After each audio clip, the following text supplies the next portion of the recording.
يهده الله فلا مضل له ومن يضلل فلا هادي له أشهد أن لا إله إلا الله وحده لا شريك له وأشهد أن سيدنا ومولانا وسندنا محمدا عبده ورسوله اللهم صل وسلم وبارك على سيدنا ومولانا محمد وعلى آله وأصحابه وذرياته والتابعين لهم بإحسان إلى يوم الدين أما بعد فقد قال تعالى في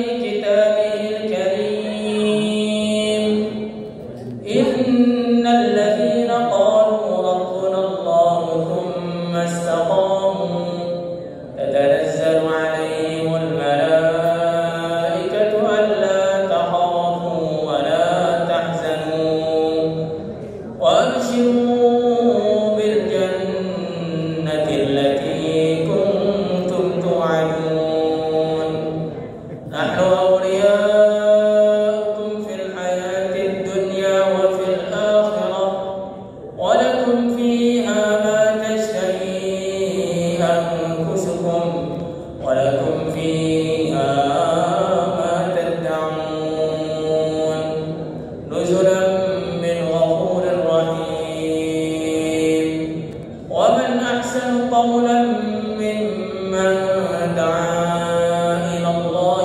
وعمل صالحا وقال إنني من المسلمين ولا تستوي الحسنة ولا السيئة ادفع بالتي هي أحسن فإذا الذي بينك وبينه عداوة كأنه ولي حميم وما يلقاها إلا الذين صبروا وما يلقاها إلا ذو حظ عظيم.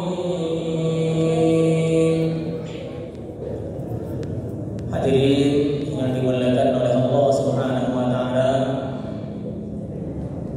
perlu kita ulang lagi dan lagi, kita rasakan lagi dan lagi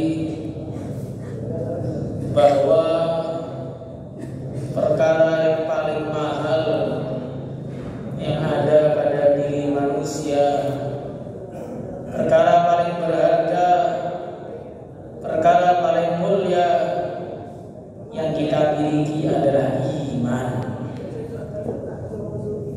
Tanpa iman, maka kehidupan manusia akan menjadi seperti kehidupan binatang, bahkan lebih buruk daripada binatang. Walaqad dara'na li jahannama katsiran minal jinni wal ins lahum qulubun la yafqahuna biha wa lahum a'yunun la yubsiruna biha wa lahum adhanun la yasma'una biha ulaika kal an'ami bal hum adall. Manusia tanpa iman kehidupannya hanyalah menjadi seperti binatang, bahkan lebih hina daripada binatang, lebih sesat daripada binatang. Binatang tidak pernah membuang anaknya. Orang-orang yang tidak ada iman dalam hatinya rela membunuh anaknya. Binatang-binatang mereka masih bisa mengasihi satu sama lain. Manusia yang tidak iman, mereka tidak bisa mengasihi satu sama lain. Binatang-binatang mereka tidak pernah kufur dengan pencipta mereka Allah Subhanahu wa taala. Manusia yang diberi akal malah kufur kepada Allah Subhanahu wa taala. Maka hadirin yang dimuliakan oleh Allah Subhanahu wa taala, iman inilah yang paling berharga bagi kita. Dan kita ini tanpa iman tidak akan ada harganya. Walaupun kita ini kaya raya, walaupun kita ini menjadi seorang raja, walaupun kita ini memiliki segala-galanya, hidup begitu panjang masanya, tapi kalau tidak ada iman dalam hati kita, maka semua fasilitas tadi justru akan merugikan kita dan menghancurkan kita. Walaupun orang itu tidak punya apa-apa, seorang yang miskin hidup di dunia hanya sakit-sakitan saja, tapi kalau ada iman di dalam hatinya, maka sebentar lagi akan jadi raja-raja di surga. Hadirin yang mulia, ini perkara yang harus kita ulang terus-menerus, sehingga akhirnya kita ini jadi orang iman itu bangga, jadi orang iman itu syukur, jadi orang iman berani menampakkan keimanannya, berani menunjukkan keislamannya, tidak minder dengan orang-orang kafir. Maka Allah Subhanahu wa taala berfirman, "Wala tahinu wala tahzanu wa antumul a'launa in kuntum mu'minin." Wahai orang iman, jangan kalian merasa lemah, jangan kalian merasa hina. Kalian itu adalah orang-orang yang mulia dengan sebenar-benarnya, asal ada iman yang sebenarnya dalam hati kalian. Kita lihat sekarang orang iman itu malu dengan keimanannya sebagian. Namanya pun kalau dikasih nama orang iman malu, sehingga orang iman banyak memakai nama-namanya orang yang tidak beriman, ataupun memakai nama-namanya yang tidak berarti, yang tidak menunjukkan keislamannya. Pakaiannya tidak menunjukkan keimanannya, kehidupan sehari-harinya tidak menunjukkan keimanannya. Bahkan dikatakan oleh mereka, agama itu urusan privasi, tidak perlu diketahui orang lain. Tapi kalau urusan maksiat, urusan perkara yang paling menjijikkan, perkara yang paling menghinakan, mereka berani nampakkan depan orang lain. Mencuri pun terang-terangan, merampok terang-terangan, berbuat keburukan terang-terangan. Tapi kalau menunjukkan keimanannya, mereka malu-malu. Hadirin yang dimuliakan oleh Allah Subhanahu wa taala, ini semua terjadi sebab apa? Ini semua terjadi sebab seorang itu tidak tahu nilai iman yang ada dalam hatinya. Apabila seorang itu di dalam rumahnya dia memiliki baju yang begitu mahal, satu pakaian itu harganya di atas 1 miliar umpamanya, maka dia tidak mungkin mau menyimpan pakaian itu di dalam rumahnya. Dia akan keluar dengan membawa pakaian itu. Dia akan menyampaikan kepada semua orang, ini pakaian saya, harganya sekian-sekian, tidak ada orang yang punya di dunia ini selain saya. Dia akan memamerkannya kepada semua orang. Karena apa, hadirin yang mulia? Karena dia yakin bahwa perkara yang dimiliki adalah perkara berharga. Semua orang harus tahu apa harganya pakaian saya. Tapi sebaliknya, kalau orang itu merasa bahwa pakaian yang dimiliki itu adalah pakaian yang lusuh, pakaian yang kumal, pakaian buangan, pakaian bekas, pakaian yang diambil dari tempat sampah, maka pakaian itu akan disimpan jauh-jauh dalam rumah yang paling pojok. Tidak boleh ada yang tahu, tidak boleh ada yang mencium baunya. Jangan sampai di dunia ini satu orang pun tahu bahwa saya punya pakaian yang begitu buruk ini. Begitulah hadirin yang mulia orang-orang zaman dahulu. Zamannya baginda Muhammad sallallahu alaihi wasallam. Di antaranya Sayyidina Umar radhiyallahu taala begitu beliau masuk Islam, beliau bukan menyembunyikan keislamannya, tapi beliau mengajak Nabi dan semua sahabat, ayo kita tunjukkan keislaman kita. Orang-orang kafir mereka tidak malu menunjukkan kekufurannya. Kenapa kita orang-orang Islam malu menunjukkan keislaman kita? Hadirin yang dimuliakan oleh Allah Subhanahu wa taala. Kalau dilebarkan lagi, orang-orang ahli dunia mereka begitu semangat mencari dunia yang sementara. Kenapa kita ahli akhirat begitu ngantuk kalau mencari akhirat? Masya Allah, 5 menit sudah tidur. Ya, kalau 1 jam jadi gimana gini? Hadirin yang dimuliakan oleh Allah Subhanahu wa Ta'ala, inilah perkara iman. Harus kita rasakan betul bahwa iman yang paling berharga dalam diri kita. Kemudian setelah kita rasakan itu, kita perbaiki lagi dan lagi iman kita. Jangan sampai kita ini perasaannya orang yang beriman, tapi di sisi Allah kita bukanlah orang yang beriman. Maka baginda Muhammad sallallahu alaihi wasallam ditanya oleh malaikat Jibril, "Mal iman?" Qal an tu'mina billahi wa malaikatihi wa kutubihi wa rusulihi wal yaumil akhir wa tu'mina bil qadari khairihi wa syarrihi. Malaikat Jibril bertanya dalam hadis sahih Muslim, apakah iman itu? Maka Nabi menjawab, iman yang dimaksud dengan iman adalah iman kepada Allah, iman kepada utusannya Allah, iman kepada kitab Allah, iman kepada hari akhir, iman kepada malaikatnya Allah, dan iman bahwa segala sesuatu sudah diatur oleh Allah. Rukun iman yang 6. Rukun iman yang 6 ini adalah harga matinya seorang yang beriman.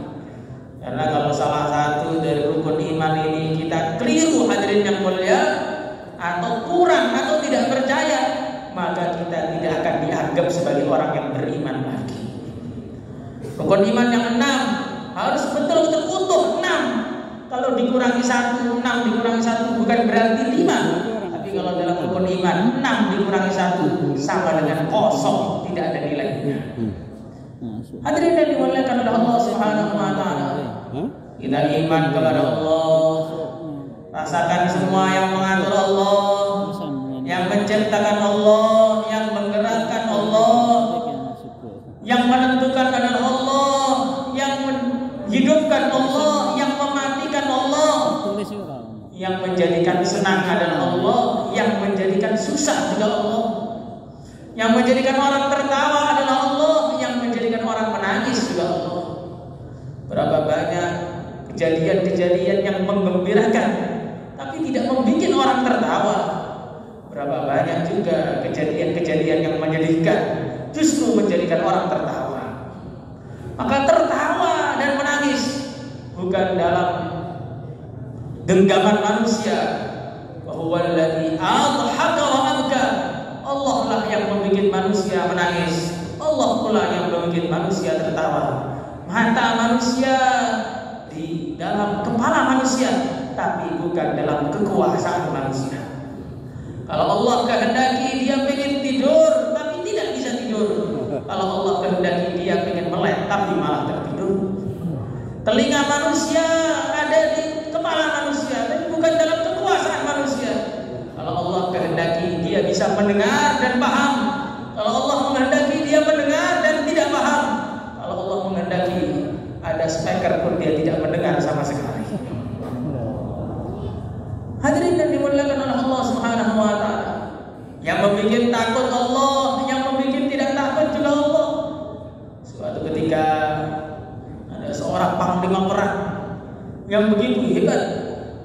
Dia sudah menaklukkan ribuan musuh, sudah membunuh jutaan puluhan ribu manusia, menghancurkan ratusan tentara, bahkan berhasil membunuh beberapa singa dengan tangannya sendiri. Orang yang begitu hebat, semua manusia tunduk melihatnya.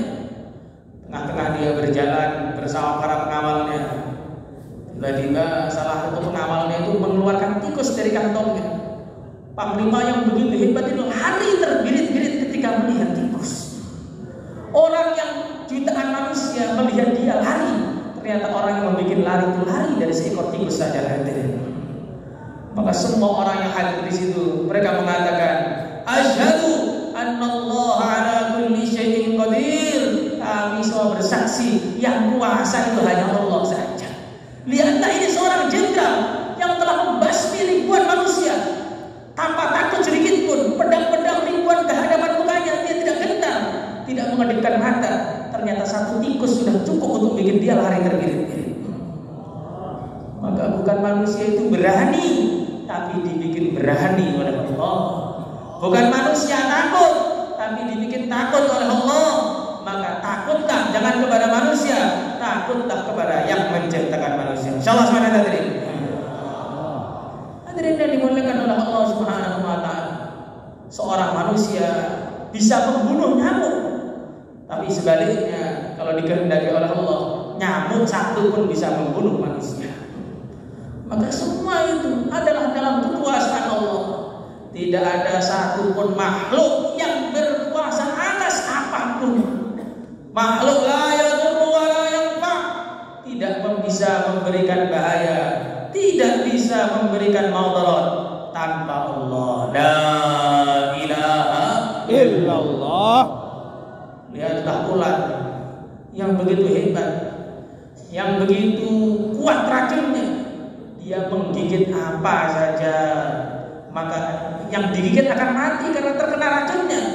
Tapi kalau dia menggigit untuk dia makan, dia tidak pernah keracunan. Ya, ular kobra kalau gigit orang mati, gigit gajah mati, gigit singa mati. Tapi kalau digigit untuk dia makan sendiri, dia tidak mati kena racun. Ini perlu pemikiran ini. Di giginya ada racun, kena orang lain mati, tapi kena dirinya sendiri tidak mati.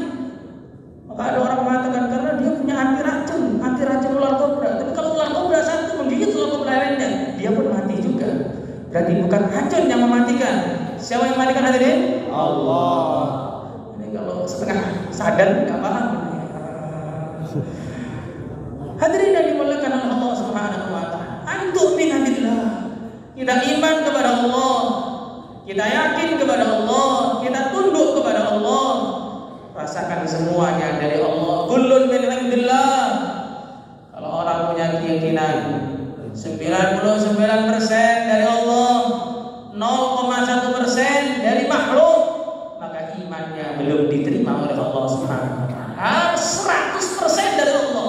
Yang baik, yang buruk, yang kecil, yang besar, yang tampak maupun tidak tampak, yang menggembirakan atau yang menyenangkan, semua hakikatnya dari satu saja sumbernya. Siapa hadirin? Allah. Hadirin yang dimuliakan oleh Allah Subhanahu wa taala. Antu'mina billah wa malaikatihi. Kita iman kepada malaikat-malaikatnya Allah.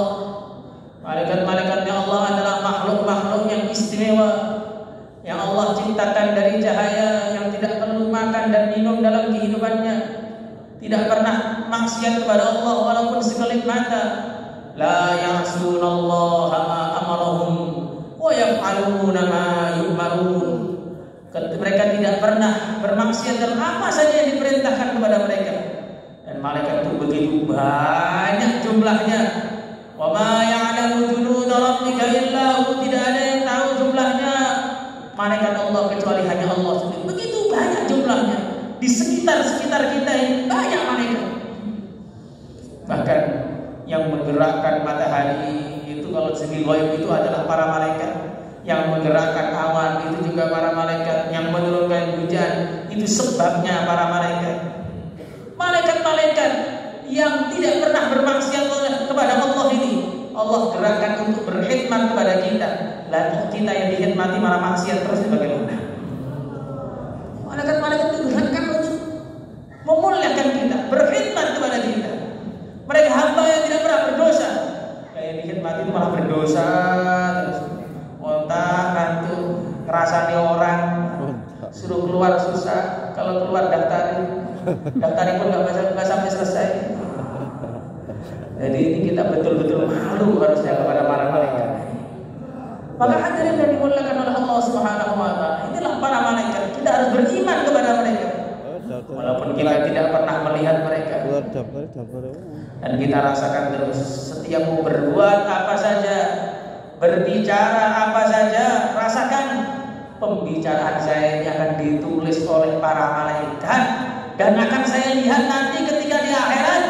Maka jangan sampai saya ini melakukan perkara-perkara yang nanti kalau saya di akhirat saya malu untuk melihatnya. Iqra kitabak kafa binafsikal yawma 'alaika hasiba.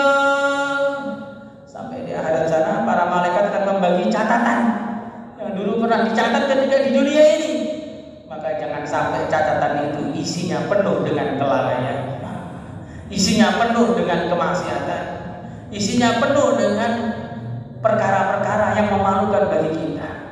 Maka mulai sekarang kita tobati perkara-perkara yang buruk itu, kita perbanyak dengan perbuatan yang baik.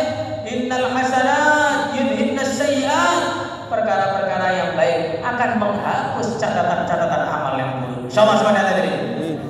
Sebagaimana disebutkan dalam satu riwayat, apabila orang mengucapkan la ilaha illallah dengan penuh pengagungan, ikhlas karena Allah, penuh konsentrasi, penuh tawajuh, maka kata-kata la ilaha illallah akan ditulis di dalam amal dan dia akan terus bergerak ke atas untuk menghapus semua keburukan sampai dia ketemu kalimat la ilaha illallah yang sama.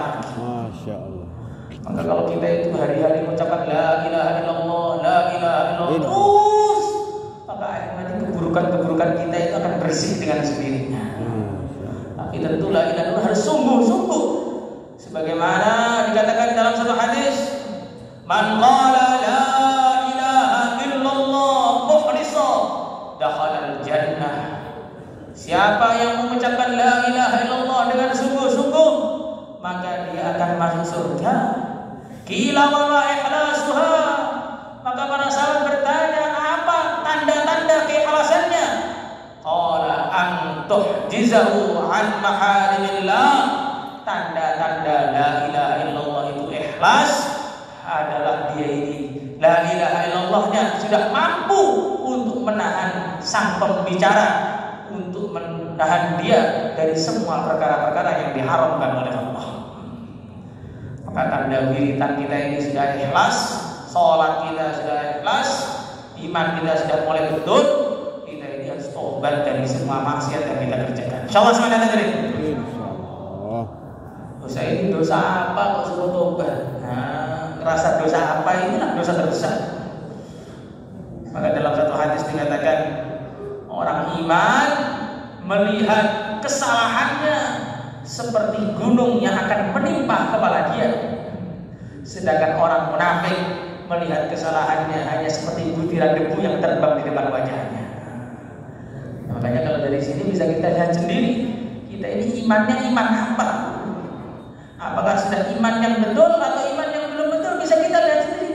Bagaimana cara kita memandang kesalahan-kesalahan kita, bagaimana cara kita memandang kelalaian-kelalaian kita, bagaimana cara kita memandang dosa-dosa kita di masa lalu. Kalau kita memandang itu satu perkara yang begitu mengkhawatirkan, begitu membahayakan, berarti tanda-tanda iman itu masih ada dalam hati kita. Tapi kalau kita ini melihat dosa itu berlalu begitu saja, itu tanda-tanda iman pun ikut berlalu. Alhamdulillah. Hadirin yang dimuliakan oleh Allah Subhanahu wa taala, iman kepada Allah, iman kepada malaikatnya Allah, iman kepada utusannya Allah, yang terakhir adalah yang mulia dan besar Muhammad sallallahu alaihi wasallam. Kita yakin kepada apa yang disampaikan beliau, percaya 100% tanpa ada yang mengganjal sama sekali dalam hati. Wa kullu ma jaa bihi ar-rasul fa haqqut taslim wal qabul.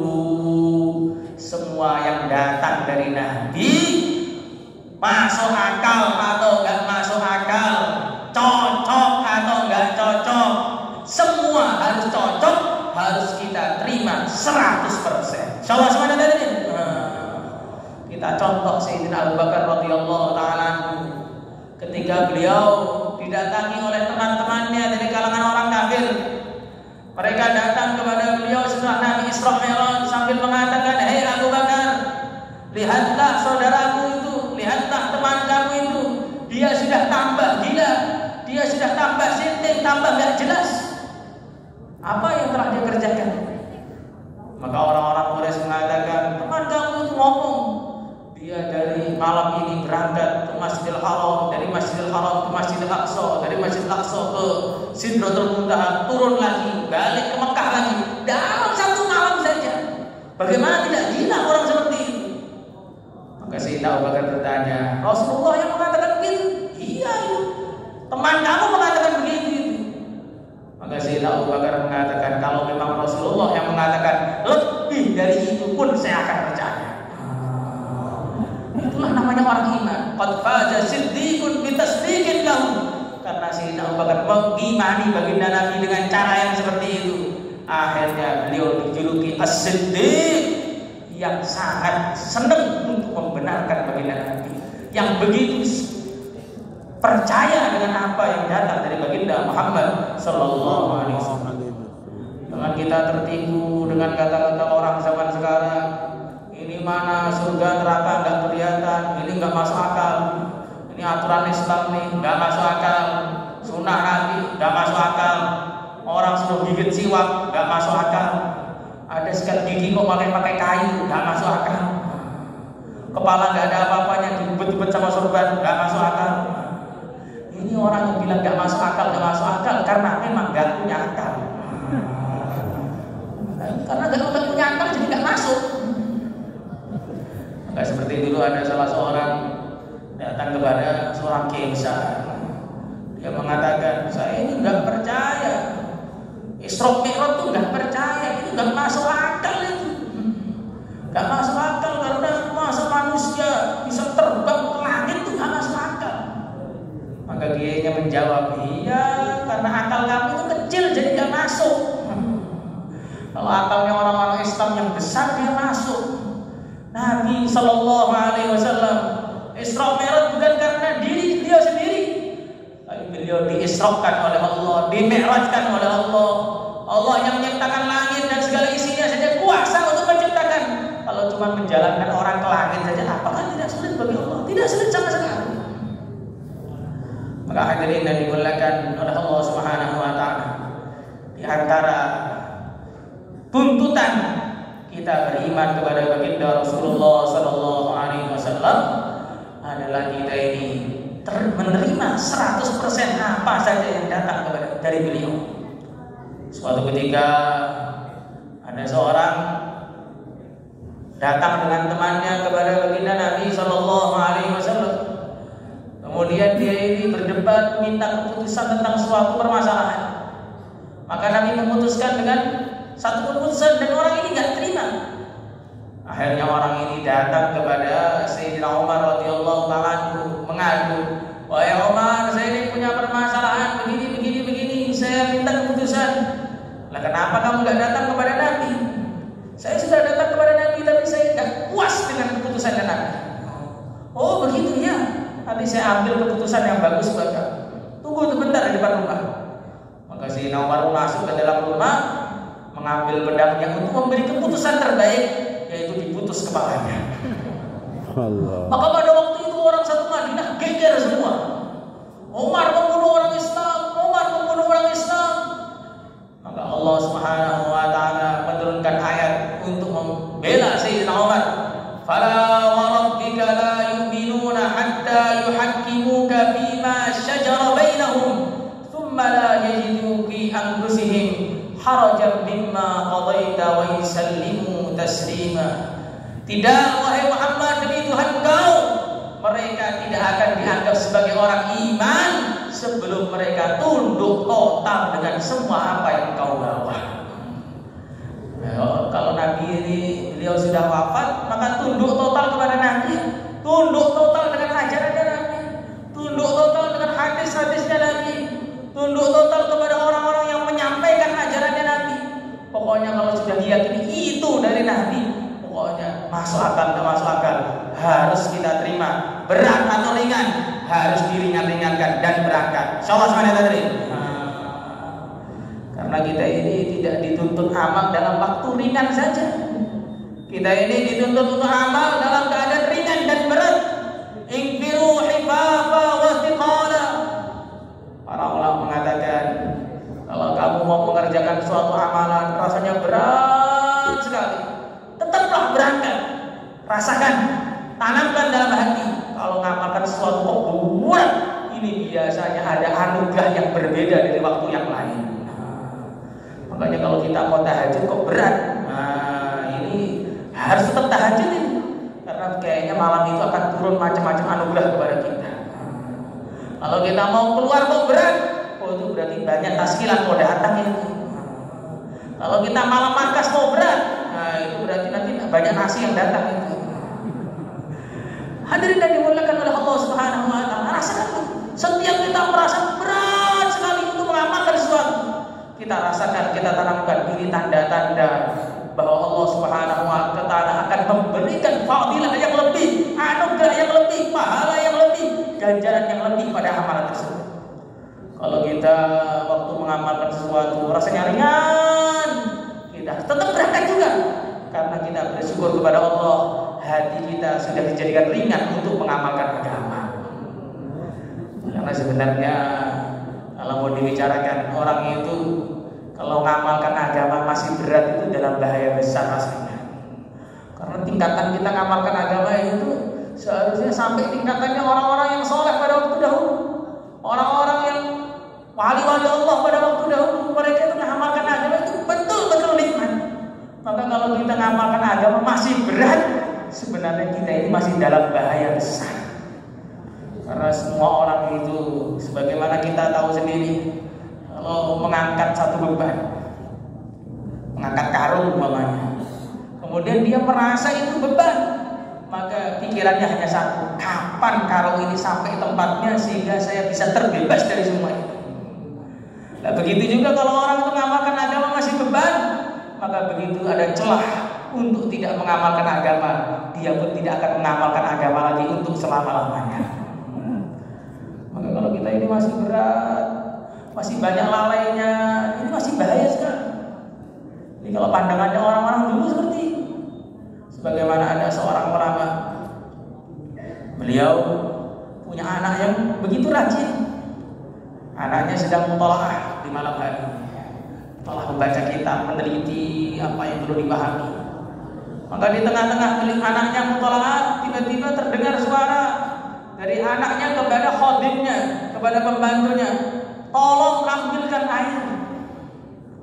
Maka ayahnya nangis mendengar anaknya ketika tengah-tengah membaca kitab ingat air itu nangis.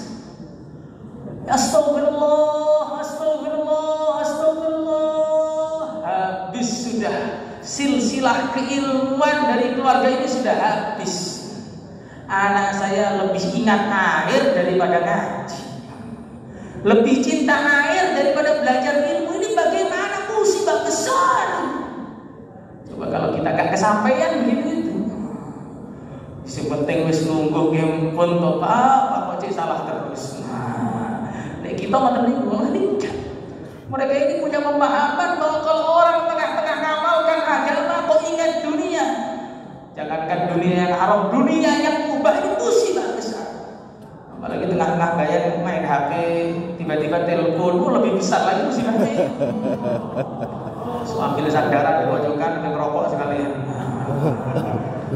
Masya Allah. Ini bukan begitu yang di sini nggak ada, di sana yang ada di mana nggak tahu.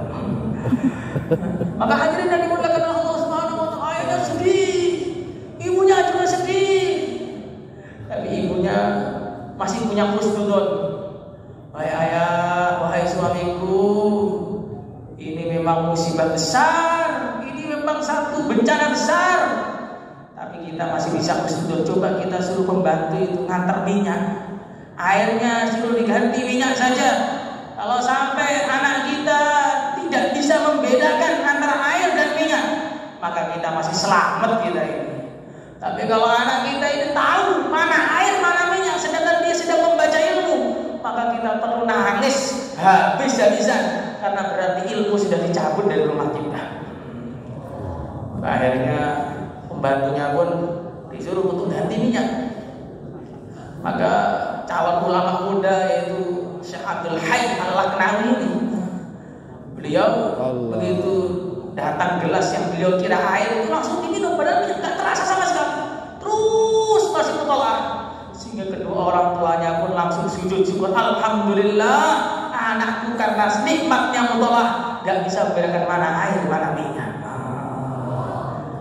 Akhirnya gara-gara kesungguhan mereka dalam mengamalkan agama, nikmat-nikmatnya mereka dalam amal agama yang seperti jadi murid-murid beliau, ngamalkan agama sampai detik ini, masih ada pondoknya sampai detik ini, sudah ratusan tahun. Maka hadirin yang dimuliakan oleh Allah Subhanahu wa taala. Kalau kita ini ngamalkan agama ini masih terasa berat. Bayar hidayah sama bayar wafsi, senang bayar wafsi. Kemudian mulai assalamualaikum permulaan dengan assalamualaikum terakhir, senang assalamualaikum yang terakhir. Atau serger subhanallah bihamdi subhanallah bihamdi. Maka kita ini masih dalam bahaya besar kita ini. Walaupun semua orang sudah menganggap kita setengah wali, walaupun orang menganggap kita orang jos, walaupun orang menganggap kita ini sudah sundul langit setengah sampai harus sudah. Tapi kalau kita ini masih berat ngamalkan agama, ini berarti kita ini masih dalam bahaya besar sebenarnya. Maka hadirin yang dimuliakan oleh Allah Subhanahu wa taala, kita usaha untuk mengikuti baginda Rasulullah sallallahu alaihi wasallam dalam semua tindak tanduk beliau yang tidak khusus untuk beliau. Ikuti semua, wattabi'u la'allakum tahtadun. Kita ikuti Nabi, maka kita akan dapat petunjuk. Insyaallah semuanya hadirin. Insyaallah. Hadirin yang dimuliakan oleh Allah Subhanahu wa taala, iman kepada Allah, iman kepada malaikat Allah, iman kepada utusannya Allah, iman kepada kitabullah. Kita yakini Al-Quran itu asli, tidak bisa dirubah oleh siapapun, langsung dijaga oleh Allah Subhanahu wa taala. Inna nahnu nazzalna dzikra wa inna lahu lahafizun. Kalau Allah sudah menjaga Al-Quran, siapa yang bisa merubah Al-Quran? Gak akan ada yang bisa merubah. Maka kita bagaimana hari-hari akrab dengan Al-Quran, hari-hari kita jadikan waktu kita itu yang luang untuk membaca Al-Quran. Kalau nggak ada waktu luang, diluang-luangkan. Membaca status orang saja luang waktunya, masa baca Al-Quran nggak luang waktunya? Masya Allah. Maka kita luangkan waktu kita untuk membaca Al-Quran, karena derajat kita di akhirat cara hadirin yang mulia adalah sesuai bacaan Al-Quran yang kita baca. Kalau kita ini baca 6.000 ayat, sedangkan teman kita membaca 6.000 satu ayat, maka dia akan naik lebih tinggi daripada kita derajatnya. Kalau kita baca 6.000 ayat dan dia baca 12.000 ayat, dia naik 12.000 tingkatan lebih tinggi daripada kita. Kalau di dunia ini kita orang tinggal di bawah juga gak enak, kalau di akhirat tinggal di bawah lebih tidak enak lagi. Maka kita hadirin yang muliakan Allah Subhanahu wa taala harus usaha membaca Al-Quran terus menerus, karena Al-Quran lah yang akan mensyafaati kita ketika di akhirat sana, yang menjaga kita ketika di kuburan sana. Disebutkan dalam satu hadis, orang yang rajin membaca surat Tabarak setiap malam sebelum tidur, maka surat Tabarak itu akan menjaganya dari azab kubur. Kita semua sebentar lagi akan berkuburan. Apa yang sudah kita siapkan untuk menjaga diri dari azab kubur?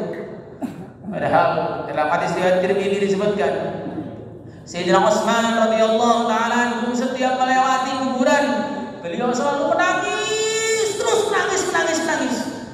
Tidak seperti orang zaman sekarang melihat kuburan takut, padahal sebentar lagi dia masuk ke situ.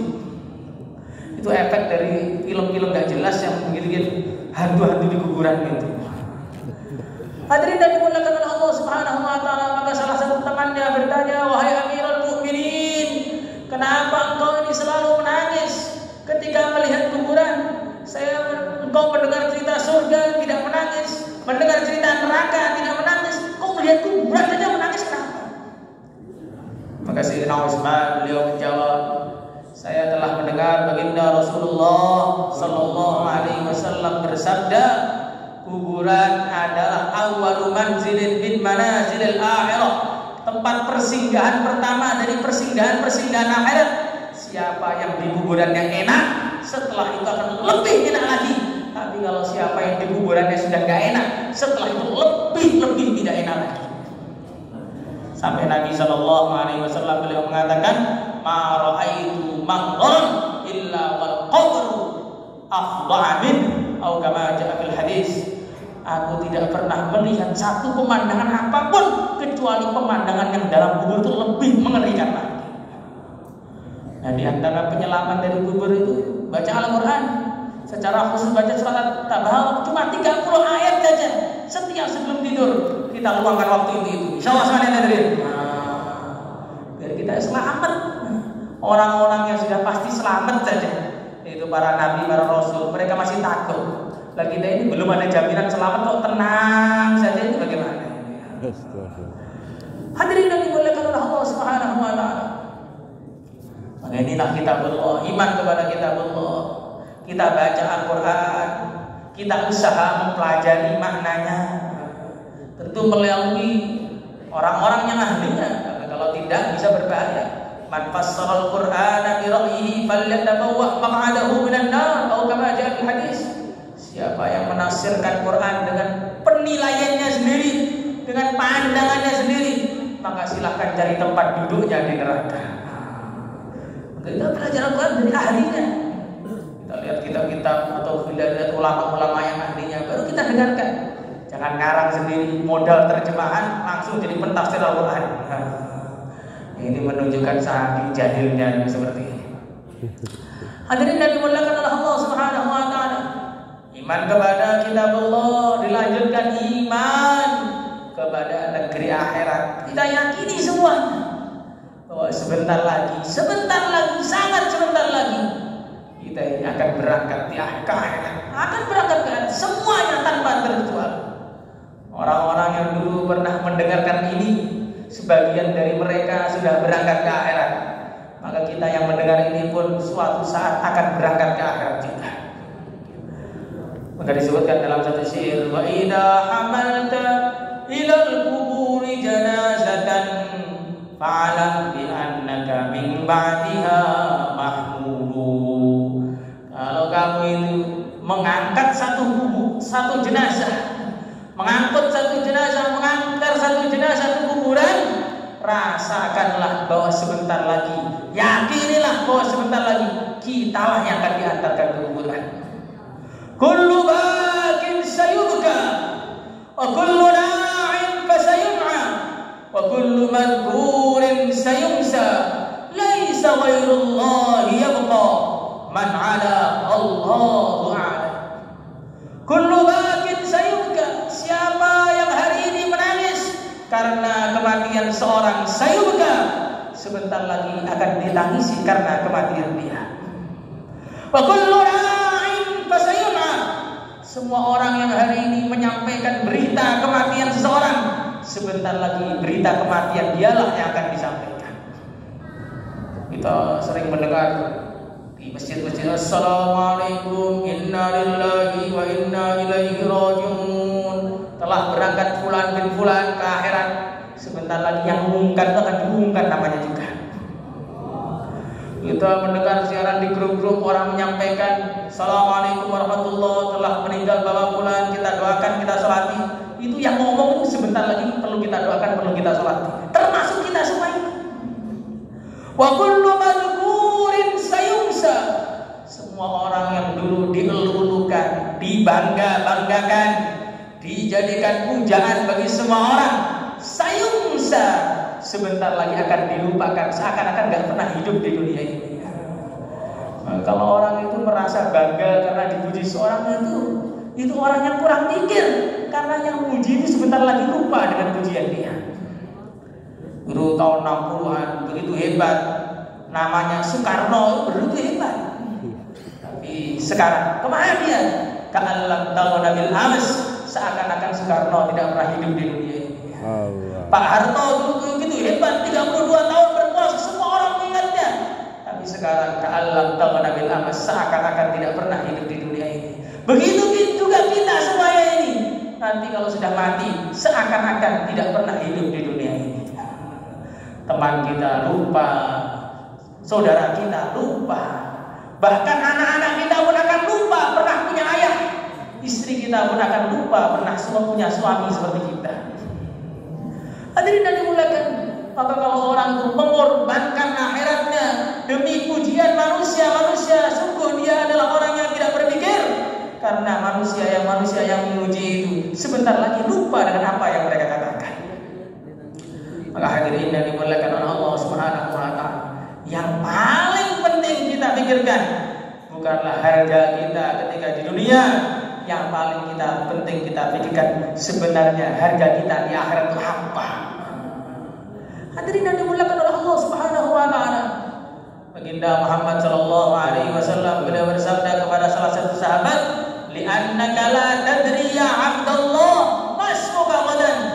Wahai fulan, kamu itu nanti enggak tahu di akhirat itu nama kamu apa, kamu enggak tahu. Kita mungkin di dunia dipanggil sebagai penanggung jawab, dipanggil sebagai karbon 4 bulan, dipanggil sebagai tim taskil, dipanggil sebagai ustaz, dipanggil sebagai santri. Itu di dunia. Dan di akhirat nanti kita itu panggilannya apa nggak tahu. Apakah betul-betul tim taskil atau tim apalagi nggak tahu. Maka hadirin dimuliakan oleh Allah Subhanahu wa taala. Dunia ini semua hanya ujian saja. Nilai yang sebenarnya kita ini adalah di akhirat. Kekayaan kita yang sebenarnya adalah kekayaan di akhirat. Pangkat kita yang sebenarnya adalah pangkat di akhirat. Nilai kita yang sebenarnya adalah nilai kita ketika di akhirat. Maka bagaimana usahalah menjadi orang yang mulia ketika di akhirat. Insyaallah semuanya ini. Insyaallah. Di dunia ini kaya, miskin, terkenal, nggak terkenal, nggak usah dipikirkan. Yang dipikirkan cukup taat kepada Allah. Nanti biar di akhirat itu jadi orang yang dimuliakan oleh Allah. Kalau yang lain-lain itu sudah nggak penting sama sekali. Yang perlu kita pentingkan bagaimana kita di dunia ini 24 jam taat kepada Allah, sehingga kapan saja dipanggil oleh Allah kita ini dalam keadaan diridhoi oleh Allah, sehingga akhirnya sampai di akhirat berada dalam surganya Allah. Itulah pikiran kita. Maka baginda Nabi sallallahu alaihi wasallam beliau mengatakan, "Aksiru dzikra hadhil laddat." Perbanyaklah mengingat kematian. Perbanyaklah mengingat kematian, karena mengingat kematian akan menghapus dosa-dosa kita. Bahkan dikatakan, orang kalau mengingat kematian sehari 20 kali, maka dia akan mati. Walaupun mati di rumahnya, dia akan dihitung sebagai orang yang mati syahid. Maka kita harus siap-siap mati kapan saja. Karena ma min yaumin wa lailah illa yasru ayyakuna mautuna fi. Tidak ada hari, tidak ada malam kecuali mati itu mungkin terjadi pada hari itu. Mati mungkin terjadi pada malam itu. Maka kita harus siap 24 jam selalu dalam ridha Allah. Kalau sudah 24 jam dalam ridha Allah, mati kapanpun berarti kita itu aman. Insyaallah semuanya ada tadi. Hadirin yang dimuliakan oleh Allah Subhanahu wa taala. Kalau kita tidur dengan adab-adab tidur, membaca tasbihat, membaca 3 qul, baca ayat kursi, doa-doanya, baca surat tabarok, kemudian tengah-tengah tidur tiba-tiba malakul maut datang kepada kita, teruskan saja tidurnya. Sebentar lagi akan tidur di samping kita ada bidadari. Walaupun kita tengah-tengah makan, tapi makannya dengan cara sunnah, makannya dalam ridha Allah. Makan makanan yang halal, membaca bismillah, diambil juga dari perkara halal. Kalaupun tengah-tengah makan, malakul maut datang, teruskan saja makannya. Karena sebentar lagi makanan dunia akan diganti dengan makanan surga. Hadirin yang dimuliakan oleh Allah Subhanahu wa taala, kalaupun kita berjalan, kalau jalannya dalam ridha Allah, maka kalaupun malakul maut datang di tengah-tengah kita jalan, teruskan saja jalannya, karena jalan itu adalah jalan menuju surga. Tapi kalau kita ini tidak dalam ridha Allah, walaupun di masjid pun mati bisa masalah. Walaupun dalam pesantren pun mati bisa masalah. Walaupun dalam keadaan-keadaan yang sepertinya baik pun kita masih dalam masalah. Apalagi kalau keadaannya tidak baik. Dan ridha Allah itu tidak terjadi kecuali kita amal itu ikhlas. Maka bagaimana amal itu semua harus ikhlas untuk mencari ridha Allah. Insyaallah semuanya hadirin. Maka hadirin yang dimuliakan oleh Allah Subhanahu wa taala, pembicaraan tentang akhirat, pembicaraan tentang kematian, pembicaraan tentang surga, pembicaraan tentang neraka, ini harus menjadi pembicaraan harian kita. Harus menjadi pembicaraan harian kita, bukan satu pekan sekali, tidak, harus menjadi pembicaraan harian kita. Dulu ketika umat Islam mereka sedang merosot imannya, mereka sedang merosot amalnya, merosot Islamnya, maka datanglah seorang khalifah yang begitu adil, Bagaimana cara memperbaiki umat di waktu itu merosot? Beliau kumpulkan teman-temannya, kumpulkan panglima-panglima perang, kumpulkan para qadhi, kumpulkan para pejabat tinggi negara, diajak sama-sama muda kala akhirat. Kalau sudah sama-sama muda kala akhirat, mereka jadi orang cerdas. Kalau mereka jadi orang cerdas, akhirnya mereka paham bahwa orang yang cerdas adalah orang yang mengamalkan agama. Itulah orang yang cerdas. Kalau orang hanya cari dunia, dan dunia, maka dia bukanlah orang yang cerdas, karena dia mengumpulkan, membanggakan perkara yang sebentar lagi pasti akan ditinggalkan. Hadirin yang dimulakan oleh Allah Subhanahu wa taala. Kita lihat, kita berapa kali melihat orang-orang yang mati. Mungkin sudah banyak sekali kita lihat orang mati. Apakah ada orang-orang yang mati itu yang membawa satu saja dari benda dunia mereka? Tidak ada. Tidak ada satupun orang yang mati yang membawa benda mereka. Bahkan salah satu khalifah, yaitu Sulaiman Al-Qanuni, beliau memberi wasiat kepada putra-putranya. Kalau nanti saya mati, antarkanlah ke kubur saya dalam keadaan tangan saya dikeluarkan dari keranda. Maka anak-anaknya pada bingung semua. Wahai Amirul Mukminin, kenapa tangannya dikeluarkan dari keranda? Bukankah disedekahkan sunnahnya? Ya memang seperti itu, tapi ini sebagai pelajaran bagi semua orang yang melihat saya ketika mati. Seorang raja seperti Sulaiman Al-Qanuni pun ketika mati tidak membawa apa-apa. Ini raja yang tidak cinta dunia. Tapi kita ini kadang-kadang gak jadi raja, cintanya dunia setengah mati. Maka hadirin yang dimuliakan oleh Allah Subhanahu wa taala, orang cinta orang itu punya dunia tidak masalah, karena banyak juga para nabi yang punya dunia. Nabi Sulaiman, Nabi Daud, kemudian baginda Muhammad sallallahu alaihi wasallam juga punya harta yang begitu banyak di akhir hayatnya. Sedekah langsung satu kambing, itu kambing satu lembah disedekahkan. Tetapi semua nabi, semua sahabat yang kaya-kaya itu, mereka tidak pernah memasukkan dunia ke dalam hatinya. Dunia cukup dimasukkan ke dalam kantong saja, jangan sampai dimasukkan ke dalam hati kita. Yang boleh dimasukkan ke dalam hati hanya Allah, hanya cinta kepada Allah dan cinta kepada perkara yang dicintai oleh Allah. Kalau tidak, maka nanti kita ini jadi sia-sia hidup kita ini. Kita ini sudah hidup, maka kalau cita-citanya hidup lagi ya salah, karena kita sudah hidup. Maka cita-citanya orang hidup bukanlah untuk hidup yang lama, tapi bagaimana kehidupan setelah kematiannya menjadi lebih baik daripada kehidupan sebelum kematiannya. Maka seorang mengatakan, kalau kamu di dunia ini jadi orang yang fakir, amallah agama sehingga kamu menjadi orang kaya di akhirat. Jangan sampai kamu kumpulkan kefakiran dunia dengan siksa di akhirat. Kalau kamu di dunia ini jadi orang yang tidak terkenal, amallah dengan sebenar-benarnya sehingga kalaupun di dunia tidak terkenal, kamu bisa terkenal sebagai orang mulia di akhirat. Jangan sampai sebaliknya kamu kumpulkan antara ketidakterkenalan di dunia dan adab di neraka. Kalau kamu di dunia ini menjadi orang yang tampannya kurang tampan atau kurang cantik, amallah sesungguhnya. Jangan sampai kamu mengumpulkan antara kejelekan dunia dan tampak dirubah jadi babi dan anjing ketika di akhirat.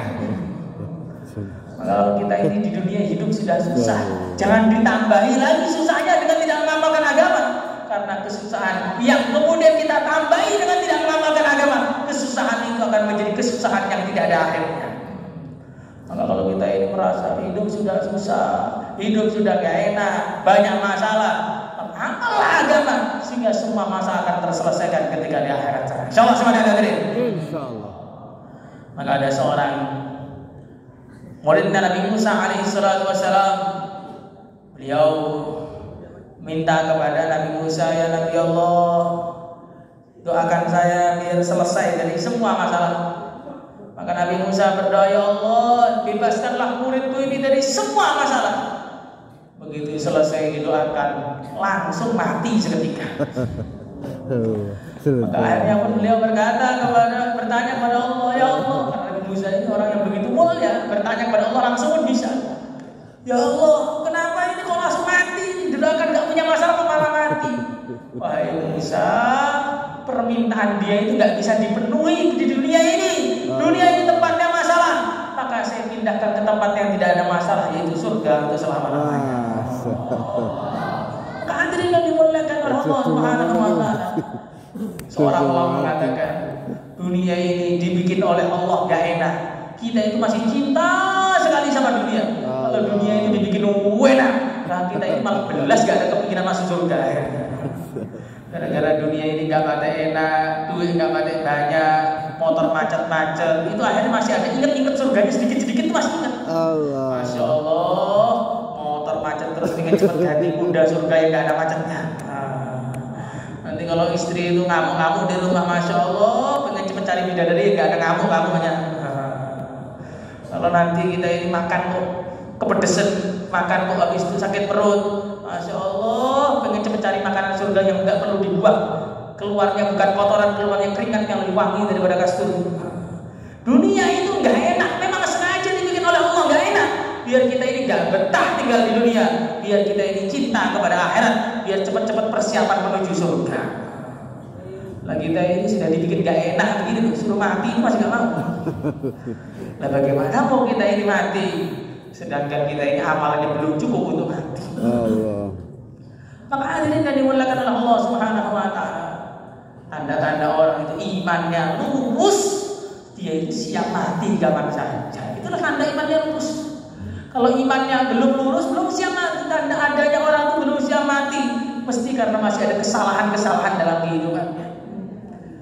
Berbeda dengan seorang ulama, Al-Imam An-Nawawi rahimahullah, disebutkan dalam sebagian cerita, beliau ini makan tuh begitu sedikit, makan sehari cuma 1 kali, minum juga cuma 1 kali.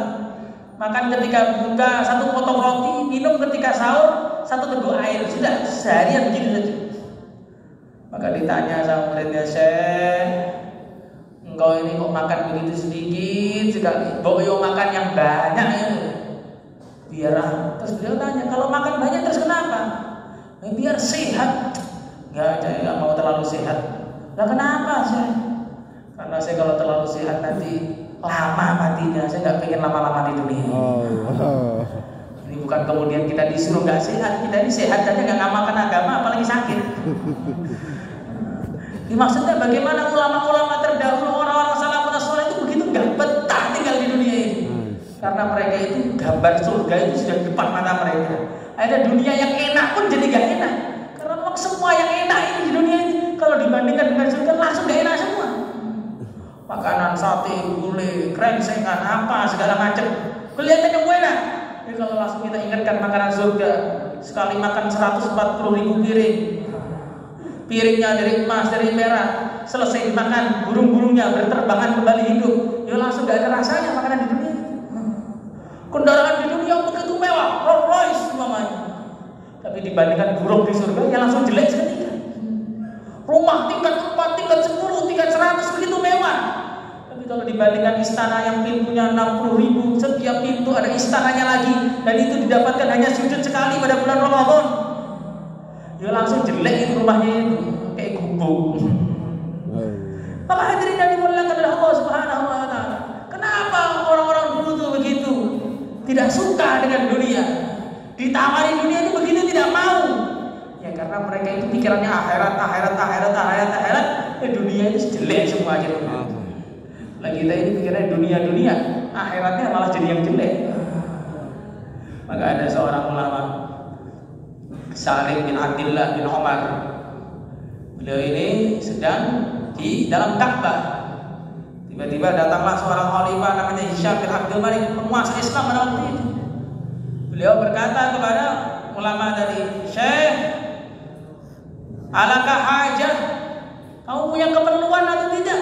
Nanti saya selesaikan keperluan kamu. Maka ulama yang bilang, ya, ini dalam rumah Allah ini minta kepada selain Allah, malu saya. Maka khalifah tadi nunggu di depan pintu masjid, tunggu sampai keluar dari rumah Allah nanti. Akhirnya begitu dia keluar dari masjid, khalifah itu kejar, Syekh, ini sudah di luar masjid ini, ada keperluan atau tidak? Iya, keperluan urusan apa yang bisa kau bantu, dunia atau akhirat? Ya urusan dunia Syekh, kalau urusan akhirat bagaimana cara saya bisa bantu? Maka ulama tadi mengatakan, waduh kalau begini repot. Saya ini urusan dunia minta kepada yang punya, yaitu Allah saja nggak pernah. Apalagi minta kepada kamu yang nggak punya, nggak mungkin. Allah. Jadi tingkatannya orang-orang dulu tuh minta dunia itu malu. Minta kepada Allah kok dunia itu piye? Allah Subhanahu wa taala ini punya begitu banyak macam-macam kebaikan. Lalu kalau kita yang kita minta itu yang bagian kecil kan malu. Maka ada dalam satu hadis ketika orang itu berangkat untuk salat Id, maka Allah Subhanahu wa taala akan berfirman kepada manusia. Yang enggak didengar ini disampaikan oleh Nabi. Wahai manusia, siapa yang dari kalian hari ini minta kepada saya urusan akhirat, maka akan saya kasih semuanya kepada kalian. Tapi kalau kalian minta kepada aku urusan dunia, maka akan saya lihat dulu cocok atau tidak untuk kalian. Maka kalau urusan akhirat itu minta kepada Allah pasti dikasih. Kalau urusan dunia itu nggak pasti dikasih. Lah kita itu yang pasti dikasih malah nggak minta, yang nggak mesti dikasih malah diminta terus. Ini ibaratnya ada seorang raja duduk di satu kursi. Di sebelah kanannya disediakan begitu banyak uang emas perak numpuk sampai ujung ke selatan sana. Di sebelah kirinya disediakan kopi, teh sama air putih dan gulanya juga ada. Maka kemudian raja itu setelah duduk panggil semua rakyatnya. Dia mengatakan, wahai rakyatku, siapa yang minta uang atau emas atau perak di sebelah kanan ini, berapa saja dia minta akan saya kasih. Tapi siapa yang minta kopi, teh atau air putih, nanti saya lihat dulu cocok atau tidak dia itu. Nah, kira-kira kalau ada pengumuman seperti ini, kita ini milih duit apa milih kopi kira-kira? Milih duit apa milih kopi, Pak? Oh, ini kita duit berarti. Maka semua orang akan milih untuk ngambil duit yang sudah jelas dikasih. Tapi salah satu orang itu malah datang. Pak, saya minta kopinya aja Pak, saya ngantuk ini Pak. Tapi coba cek dulu sama dokter. Dia cocok nggak minum kopi? Dicek ternyata ginjalnya nggak sakit. Oh nggak boleh kamu kopi, air putih saja. Nah, inilah satu gambaran saja. Bagaimana kalau orang itu minta kepada Allah urusan akhirat yang besar-besar pasti dikasih. Tapi kita ini nggak mau minta kepada Allah urusan akhirat. Urusan dunia yang nggak mesti dikasih itu malah kita minta terus. Dalam satu hadis dikatakan siapa yang minta kepada Allah surga 3 kali, maka Allah Subhanahu wa taala, maka surga akan berkata kepada Allah, ya Allah, hamba-Mu telah meminta aku kepada Engkau, maka jadikanlah dia termasuk penghuniku. Maka Allah mengatakan, ya, dia termasuk penghuni kamu. Ketika orang minta perlindungan dari neraka 3 kali, maka neraka berkata kepada Allah, ya Allah, hamba-Mu telah meminta perlindungan dari aku, ya Allah. Ya Allah, jauhkanlah dia dari aku, ya Allah. Maka Allah mengatakan, ya, dia saya lindungi dari masuk ke dalam kamu. Jadi kalau minta akhirat itu cash dikasih, minta dunia itu belum mesti dikasih. Kenapa kita malah minta dunia, tidak mau minta akhirat? Maka bagaimana jadikan cita-cita kita akhirat, karena memang sebentar lagi semua dari kita akan berangkat ke akhirat. Insyaallah semuanya hadirin. Hadirin yang dimuliakan oleh Allah Subhanahu wa taala.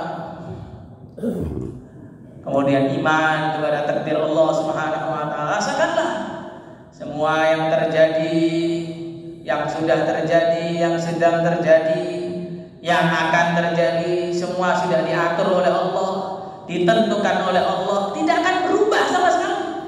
Sehingga kita ini ridho dengan keputusannya Allah Subhanahu wa taala. Ridho dengan keputusannya Allah Subhanahu wa taala.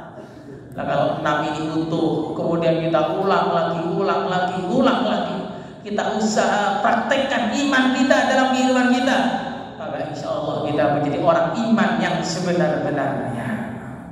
Tapi kalau rukun iman ini gak diulang-ulang, gak dimudahkan, nanti ada rukun imannya lupa. Kalau lupa kunci motor, gak bisa pulang ke rumah. Tapi kalau lupa rukun iman, gak bisa pulang ke rumah surga nantinya. Kita ini kalau ke markas begini, kunci motornya hilang, kira-kira bingung apa enggak? Piye iki? Arep mulih bayar rasido. Jadi terpaksa itikaf ini, padahal saya niat tidak itikaf loh saya ini. Niat saya itu ya datang akhir pulang awal gitu loh, biar ambil seperlunya. Tapi karena kunci hilang, terpaksa gimana lagi? Subuh baru ketemu kuncinya, alhamdulillah. Coba dari malam nggak perlu tidur di sini, markas terus bosan. Itu kalau kehilangan kunci motor itu masih bisa ditemukan. Tapi kalau kehilangan rukun iman, terus hilangnya ketika mau mati, di akhir nggak bisa ketemu, nggak bisa pulang ke surga jadinya. Padahal rumah kita yang sebenarnya adalah surga. Nabi Adam di surga, kemudian beliau sudah kembali ke surga. Maka kita cucu-cucunya ini kalau ingin kembali ke surga, kuncinya ini jangan sampai hilang. Kuncinya apa? Kalimat La ilaha illallah Muhammadun Rasulullah. Yang mana dua kalimat inilah yang kemudian dijabarkan dari rukun iman tadi. Maka semuanya amalkan insyaallah hadirin. Maka untuk menjaga iman kita, memudzakarahkan lagi, meluangkan waktu untuk itu, maka bagaimana kita latihan mudzakarah rukun iman minimal 4 bulan berturut-turut. Insyaallah semuanya hadirin. Maka yang lihat keluar 4 bulan beri jawab silakan Pak. Mari coba bukti praktek iman.